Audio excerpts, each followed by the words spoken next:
everyone, it's me, Lisa, and I'm coming at you with another video. I have recently decided that I did want to film a last and final wrap up of all of the books that I've read this year. I wanted to read 100 and I am currently at 95.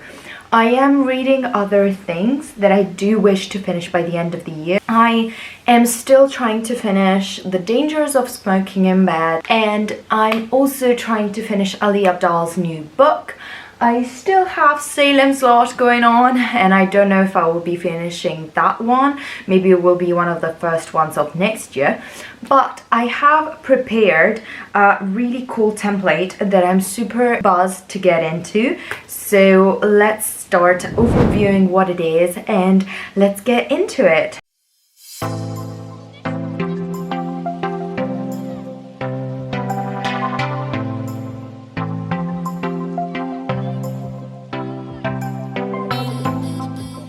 I think it's pretty cool overall, and I have ranked it from top to bottom because I like the colors better and I think they make more sense, and I ranked them with TikTok memes because I found it so fun in the Friends one. The first one is, you know, I haven't been this choked up since I got a hunk of moussaka caught in my throat. That one is one from Adis, and I don't think that it actually means what I want it to mean, because I think he's being sassy and wanting to be fun in that clip, but I did like it because the choked up part for me goes into something cool, and I think that that's for the choking up books, the ones that remain stuck in your throat, the ones that you cannot get rid of because they are so good.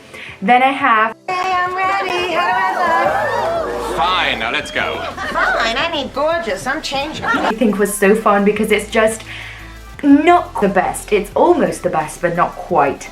Then I have Side Eye, which is from another creator that does the Starbucks things, and I think she's so much fun. And then we have, I can't breathe. There's no room in Chris's ego. Can we go? so this option is more for books that are just wanting to do too much and don't achieve, and it's mainly a problem of execution, so this is the category for it. And then Regina, wait, I didn't mean for that to happen. To find out that everyone hates me, I don't care. Regina, please. Regina, stop! Do you know what everyone says about you? They say that you're a homeschooled jungle freak who's a less hot version of me. Yeah, so don't try to act so innocent. You can take that fake apology and shove it right up your hairy butt. And that's from Regina George, and I've not seen the movie or the series or whatever it was, but I think that that was really spot on for how we were maybe expecting more. We didn't get it, and we don't want any excuse. It's just down. And then the last one is, I didn't want to see you again for the rest of my whole life, and I didn't want to see anybody else either. I hope I never see any jerks again. This is from Home Alone, and I think it really is spot on for the ones that we don't want. We really don't want. And this side-eye middle is also for the ones that are more forgettable. I don't really know what they are, and I don't remember if I liked it that much or not liked it that much. They are in the average zone, so we can get into it. Interjection here that is very necessary. If you have not seen the first part of this whole review process, go watch it. I will link it up here and down below. It is important because to get the collective of all the 100 books that I've read this year, you need to watch part 1, because those are the first books that I've read. Initially I didn't insert all of the categories in which to sort all of the books, so that was a bit of a mess up that we fixed, and the camera broke down. It was a bit of a mess. So now in this second part we are going to sort all of the rest of the titles that we didn't end up sorting in the first part.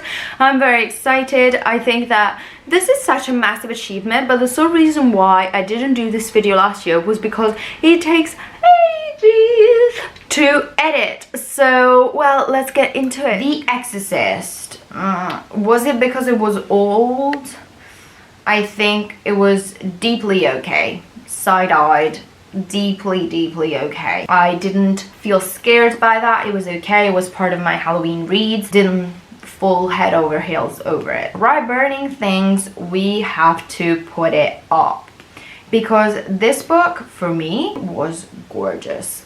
I definitely loved it so much, and I have a review of that one too, but it was basically the story of this alcoholic woman that has a 6-year-old to care for, and the story of her recovery. I think it was really deeply impactful, and for how much it disturbed me at the beginning, definitely would recommend it as a read. The wager was deeply okay. I'm gonna put it here. That these are all of the deeply okay ones. This was interesting, but for a historical fiction, I expected something different.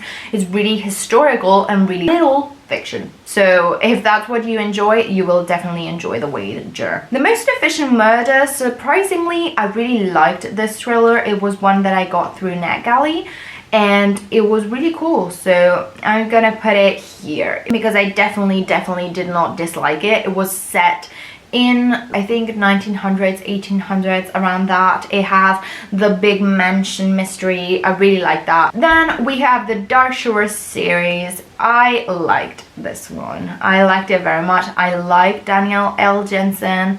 And the Dark Shore series is a story about a legionnaire that goes into war, and it's kind of an enemies to lovers, but there's also a story of friendship within that, because Lydia and the daughter of the captain of the pirate ship are friends, and they do separate, and Lydia is also friends with the legionnaire, and I think that makes it really cool. And I've seen this critique come around, which is very valuable, the fact that so many people create those characters that do terrible things but have a human heart, and so people should forgive them for that because they are human and they didn't want to do that and that happened against them. Overall, yes, I do get it, and I do agree with that, but I think it was a fun read and a nice read. It made me feel a lot, and overall I did like it. So I'm gonna put all of those in the almost perfect because I really liked them. And then The Endless War is also from Danielle L. Jensen, but I don't think that was as good. So I'm gonna put it really high in the side-eye category because it was nice. It was just, I think, a bit draggy at this point. I think she's trying to maybe prolong the series a bit too much, and it was a nice addition. From the two series, I think that I want to stick more with the Dark Shores one because it's the one that I enjoy the most, but they're both really good.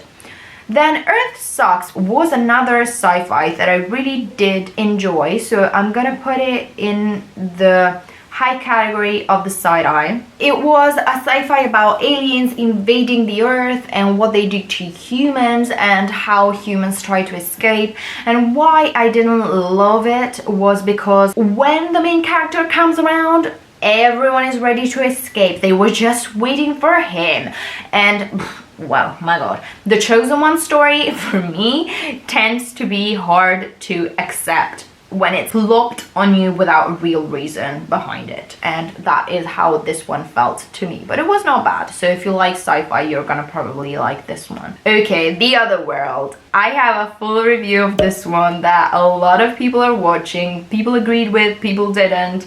I think that this needs to go in the side-eye category.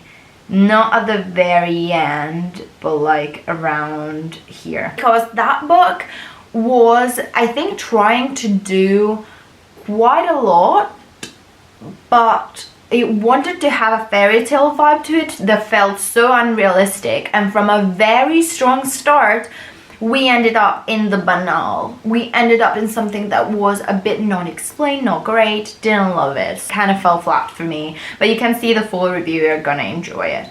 Okay, this one, I don't have much to say about it. It's just, I don't know, I don't even think that it was trying to do more than it had to do, so I'm gonna put it in side-eye. It was just a plain recollection of the Manson murders that was very, very dragged out. I'm gonna put it here because it was trying to be too detailed, but overall it wasn't the worst. It was just incredibly long. So if that's what you enjoy, you will definitely enjoy that one.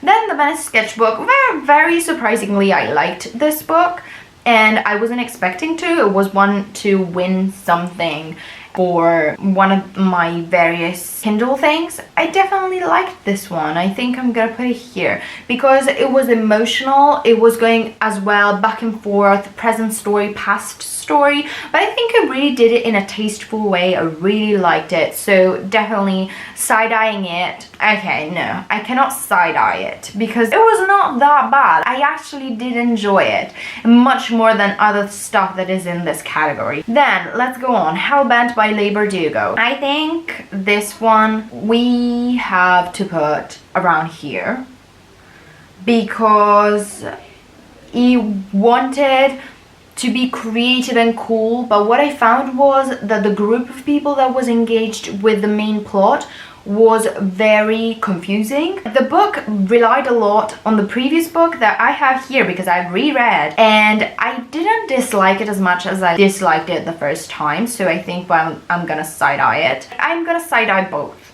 because they weren't great, they weren't disgusting. Leigh Bardugo is not a writer that resonates with me. The books are okay for me. The characters are interesting, but in this case, the whole motivation was moved a lot by her personal interests, her egoism, not really by something useful for the whole plot. And we have the whole demon person thing coming in that I think is gonna be more in the following stories. Okay, then I read Norigami, the Stray God. That was ridiculous. I think I'm gonna put it in the you can take your fake apology because I was like, what the hell is that? And I probably am not a fan of mangas, so that's why, but I'm just confused by it, very, very taken aback. Then the first book of Tolkien's series, I'm gonna side-eye. It was nothing like The Hobbit. The Hobbit was great. You might know the story of Lord of the Rings. It was incredibly detailed, going into endless recollections. It had a song per chapter, practically, and I couldn't stand that, so that's why my beef. But The Two Towers was not a side-eye. It wasn't the greatest either. Like, if I had to rate The Hobbit with those two so far in the series, The Hobbit would be topping both of them because The Two Towers was a good book, just same, going too much into detail, going into lineages, and this is what they say when they tell you to kill your darlings, kill them off. For me, it should have been shorter. Great Secrets, I think I'm gonna put that one in the I Need Gorgeous because it was a nice fantasy. I really did like it, but it wasn't incredible. It was also set in a mansion that this person inherits, and there she finds this creature that she cannot explain. It's a whole story, and I do really recommend it. It's for fantasy lovers. That we're reaching the end of this freaking crusade. I wasn't expecting to make the video this long, but that's what you're gonna get. Then I read Margaret Atwood's Guide to Writing, and I would say it's gonna be a side-eye. It was okay, nothing special. I liked the book, but it wasn't my personal favorite. It was instructive, that's for sure, but nothing that I would lose my sleep over. Bloody Summer was a short story that I read. It was really definitely fantasy, going into beliefs and traditions. Let's side-eye it because it's not as bad as those. Those categories are really relegated to the stuff that is just bad. And yeah, maybe I could have done the categories better because there's so much side-eyeing, but that's how it is. And then Bloodmarked I definitely did like very, very much. That's one story that remained with me because it reflected a lot on the thought of what free will means, and I really did like it because in the first book of the series I looked into a lot what ancestry means for the main character and what it does, and then here she goes back from all of that and goes into simply being herself, taking her own decisions and the consequences of them, which I really liked. And it disappointed me because I wanted her to take different choices, but that's also what it entails to really trust someone and love someone, to make them make their own decisions and be okay with it, which I think is a really strong message. When the Night Bells Ring, it was a really nice book. It's set in a mine and it also has creatures in it, and I really liked it. This is my series of books that I definitely did like it a lot. It was creative and I definitely would recommend it. Then Woven in Darkness, I think I liked that one too, but I'm gonna side-eye it because it's forgettable. Then 0 Days, I didn't dislike it per se, but I'm gonna put it in the ego category. It wanted to do a lot, it wanted to be subversive, it wanted to be cool, and it was deeply okay. Wanted to do too much. These two are from the same author, Where He Kept Her and Where the Dead Sleep. For thrillers, they definitely are part of a series that I really liked. So I'm gonna put both here in the gorgeous. I'm changing because they truly were up there, top notch. Whereas The Dinner Guest for me has to go into the ego category. He really wanted to do too much and I found that the story fell flat a lot. It didn't tell me much because there is this lack of motivation behind people's actions that I found that was really disturbing, more so than the actions themselves. And the son of this gay couple is unbearable because he just disrespects everyone, does exactly what he wants. Hated him. The couple itself was nice, but also it was quite troubling, and the whole story was not surprising. I didn't enjoy it as much. Hotel Arcadia is one of my professor's books and I did enjoy that one. I really did enjoy it. I will put it in Fine, I Need Gorgeous. I really think it was well done. It's the story of this photographer that puts herself in harm's way to take the best shots of dead people, and it reflects on who do we choose, why do we choose them, why is pretty people the choice that she makes for the dead people that she shoots. And I think that the professor wanted also to reflect on the image of the hotels where rich people go and there are poor people behind it running them. But overall I really like the story, so it's gonna be up there. Whereas The Loop wanted to do too much and yeah, it did nothing for me.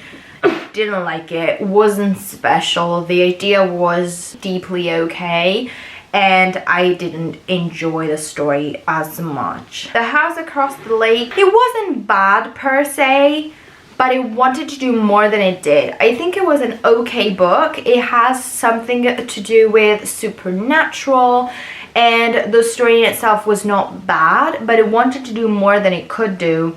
So I would put it there because this is the category that we do reserve for those kind of books. Psycho, on the other hand, of really creepy stories, I incredibly enjoyed.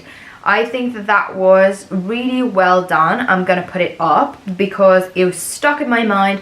It scared me to some degree because there are psychopaths that are part of it, but they're not part of the asylum and all of the jazz that we do see way too much.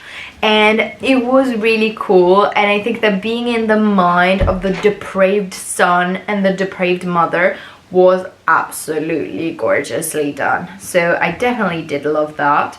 80th, I'm just questioning why even was that a book? What did it want to do?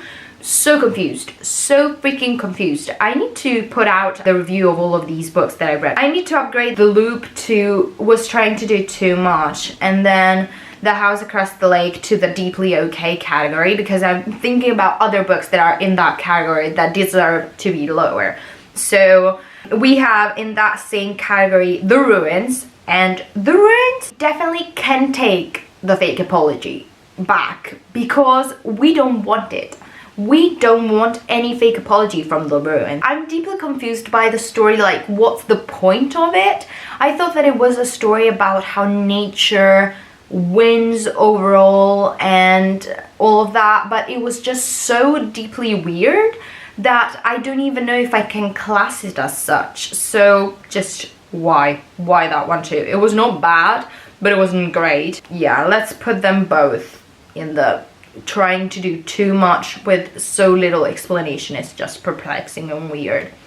Then The Marriage Portrait is a novel that I did use for an essay from Maggie O'Farrell that I need to do a study on, and I have reflected on it, and I think that compared to other books from hers such as Hamnet, this one falls so flat, and it tries to do stuff that it doesn't do. So for example, the main character in her story is always middle class. This one specifically is one from the Borgia family in Ferrara. Are we reflecting truly on the difficulties of people? Because what she tries to do is reflect on the people that have been left behind by history within powerful families, such as she did in Hamnet's story. But the way that she did it here was more like demoiselle in distress, helpless victim, instead of empowered woman. That I'm just perplexed. Plus, those things that she goes about don't have any historical foundation whatsoever. So she does base it on personal feels for the husband, which is troubling in itself. So I don't know how much I can like that book without being kind of choked up by those things myself. The Silent Patient I'm gonna put here too, because what was this? I am very perplexed because I've heard so many positives out of this book, and I did choose to read it for my Halloween reads, and I'm just so perplexed on why did this even make the cut of this whole thing. It was predictable in a way, and who the antagonist is all along I think is predictable if you know how stories are built, and it didn't feel surprising, it didn't feel scary, it just felt average, random, just weird. So I just was deeply disappointed because of all of the hype surrounding it.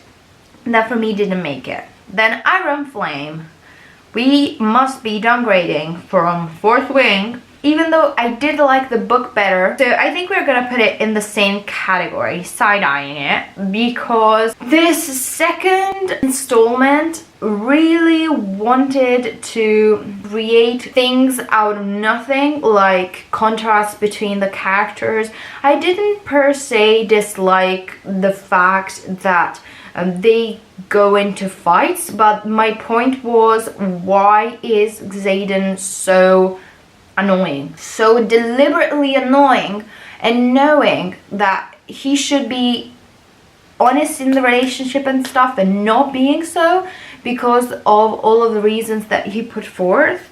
I liked the extract, the part when the mother sacrifices for our main character. I liked that because it was a powerful family moment where it shows that the family feels for her, no one else does, because she is a terrible person, which I totally liked. The story in itself was me. What I like about those stories is just the dragons. I like the dragons. I would be 100% dragons, nothing else, and I would be happy about it because it was cool. That's the coolest part. I like those. And then we have The Woman in Me by Britney Spears. I have a review of this one as well. I will put a playlist of the videos that I have reviews for, and in this one I'm gonna put it here at the almost the greatest, because it truly was a great book. I really did like it.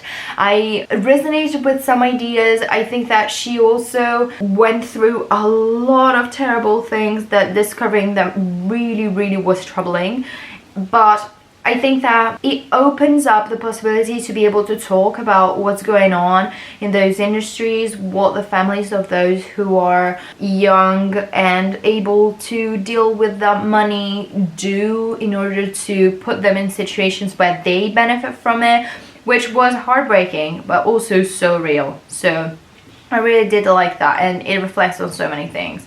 Then we have The Green Mile by Stephen King. This one I had to read for the longest time, and I'm finally happy to put it top row. That book is the movie, but better.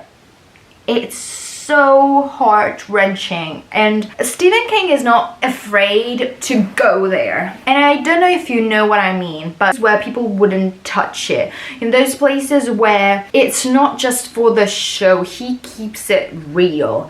And he goes into those places where it's ugly and it's brutal. And I think that this book does that perfectly well, to go into those places in the best of ways, and I did love it so much. I loved the movie when I watched it with my father as a little girl, and I loved this book. So read it, read it. Sleigh Bell, it wasn't that bad, but I'm gonna put it here. It wanted to do too much and it did too little, because I think that it really took it to a too simplistic way. Every character was named after Christmas stuff.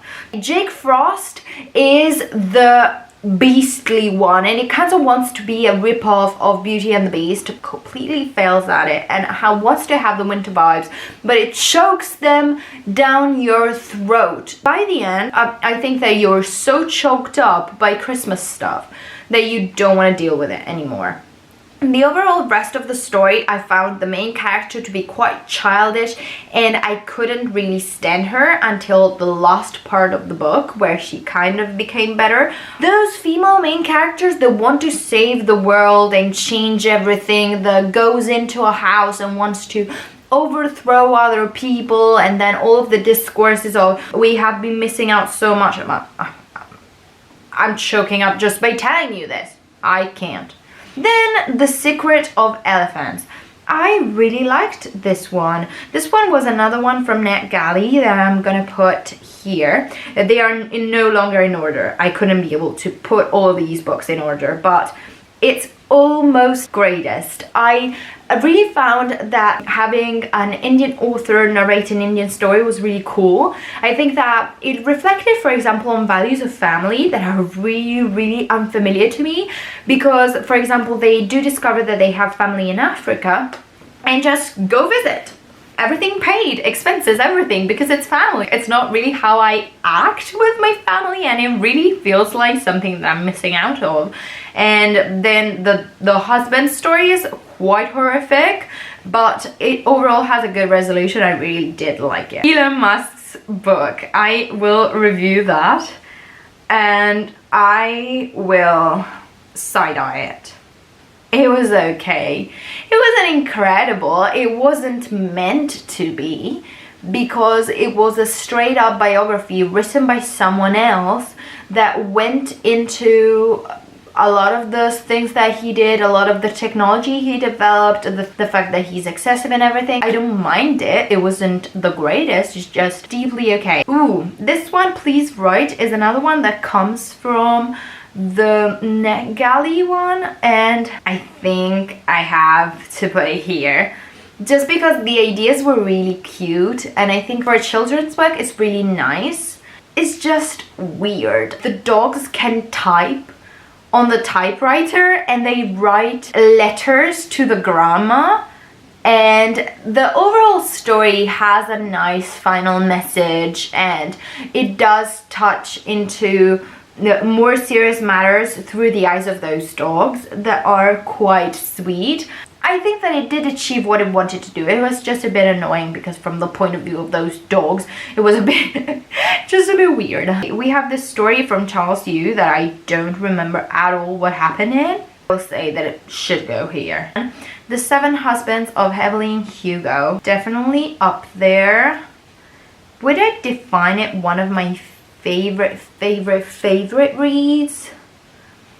Probably not. I think that it goes there with Yellowface. It's like a great book that I perhaps have a mini pet peeve with. The story in itself was actually really good.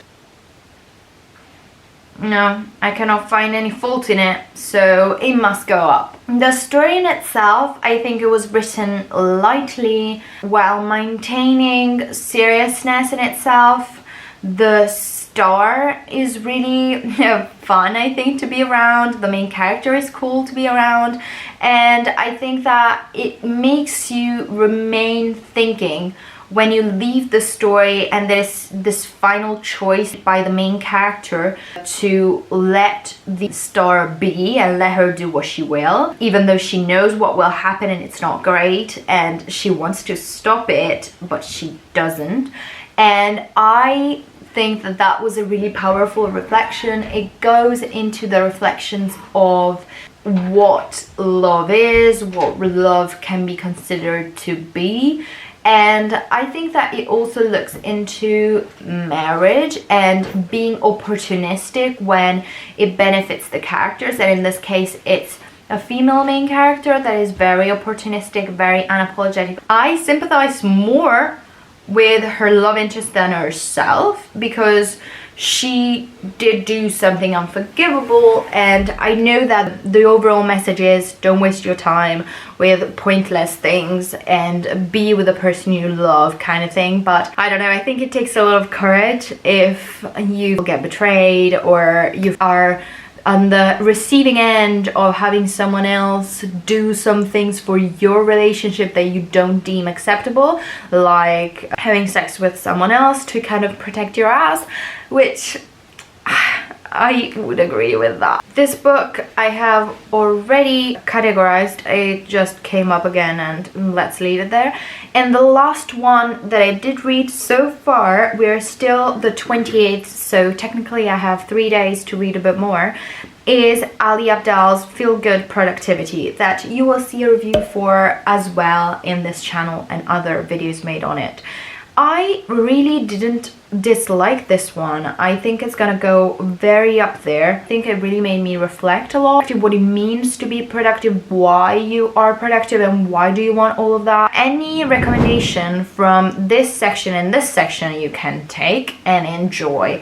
Be wary of the recommendations from this section because you might not like some of those. And in these sections, I would generally say don't bother. But you do you. Tell me if there are books in any of these sections that you particularly think I should have moved up or down and why. And tell me if there are some in my top categories that you enjoyed particularly or wish to read. And I really hope that you had a productive reading year and, like me, are happy about your results. And tell me how many books did you read this year in the comments below. I really do want to know, please. I love you guys, and we'll see each other in the next one. Bye guys!